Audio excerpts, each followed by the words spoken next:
Hey everyone, so we are back at our 42nd Street property. Look at that beautiful ugly blue building. This is a great property. The other day, or the last video, I think we had drywall in, but so this is the upstairs right unit. We've got a ton of work that's already been done. We are waiting on windows. That's what we're doing right now. Just keep on walking back over here. Just a reminder, this is a 3-bedroom, 2-bathroom property. We've actually redone almost all the systems in this place. The only thing we haven't really replaced is the floors, the studs, but all the plumbing, electrical, and HVAC has been replaced.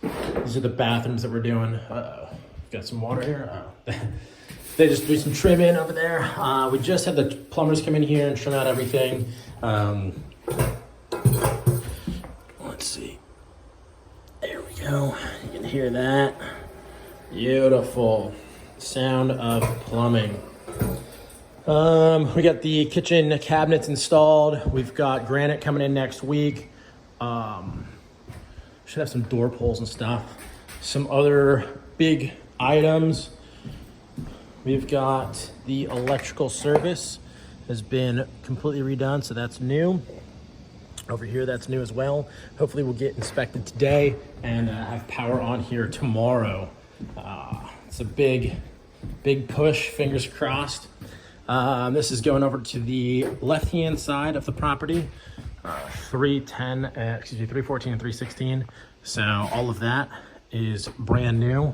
All those breakers are installed. We've got all the lights in here. We've got smoke detectors right there. Let's take a look over here. Let's see. Once again, plumbing's installed. Oh, yes. Lights here, vanities, windows out here.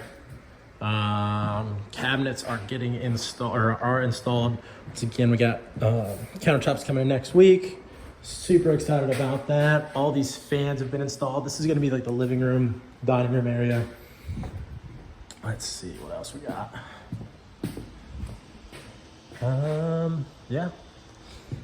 Yeah, freaking excited about this one. This property is huge. 5,400 square feet, the largest one to date. 4 complete and total units in Savannah, Georgia. Let's see. And it's a little rough neighborhood, but it's coming up. If you can see over here, that gray black building is 900 units from SCAD, the local College of Art and Design, and that property is not our competition. It's going to be packed with freshmen, college students, and when they're done, they're going to want to move out of there because A, it's super expensive, and B, there's rules and regulations of living in a college area, so our college administered dorm. And what we find is we're able to pick up a lot of those tenants and charge them a little bit less, and they have more freedom, which means they get a smoke pot on the balconies and spill paint everywhere, and I really don't get mad. So cool. Thanks for watching, everybody. Appreciate it.